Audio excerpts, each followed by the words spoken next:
একটু পরে হয়তো আপনাকে সন্দেহ করবো। আমার বলা তো চাই না, মাননীয় এমএলএ, আপনার স্বামী লালমোহন বাবু সন্দেহের লক্ষ্য হতে পারে।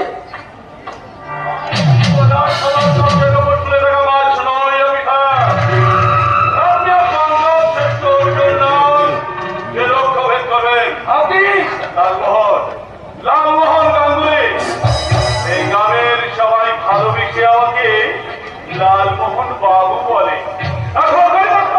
দেখুন না, আমার নামের পাশে বসিয়ে দিয়েছে এই গাঁয়ের অজস্র মানুষ। দেখুন না, উনি শুধু শুধু আমাকে জেরা করছেন। বিপুল বাবা মায়ের ব্যাপারে আমি কিছুই জানি না, তবুও উনি আমাকে সন্দেহ করছেন। এইভাবে কথা বলিস না। উনি এই কাজে নতুন জয়েন করেছে, একটু মন দিয়ে কাজ করতে দে। আসলে কি জানেন তো অফিসার, এই মালিকরা থানাতে আপনি প্রথম এসেছেন, আরে সেই রক্ত গরম করে মালিকরাকে ঠান্ডা করতে চাইছে।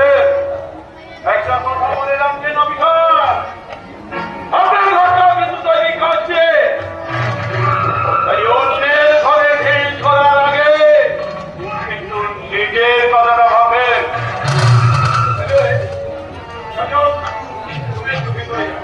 আমি অফিসারের সাথে প্রাইভেট কথা বলবো। হ্যাঁ, আমি চলে যাচ্ছি। তবে যাবার আগে আপনাকে একটা কথা বলে যাই অফিসার।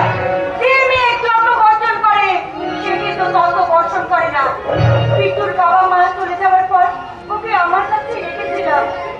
ও সে ওদিকে বঞ্চিত হয়ে যন্ত্রণা সহ্য করলো, আমার মনুষ্যত্বের কাছে সেটা অসহ্য হয়ে উঠেছে। তাই বলছি, শুধু বর্ষণ নয়, যদি পারেন এক পশলা বর্ষণ হয়ে দেখাবে, তাহলে হয়তো একটা শিশুর কাছে পুলিশ ডিপার্টমেন্টের দামটা একটু বাড়বে। চল বিট্টু, ভেতরে চল।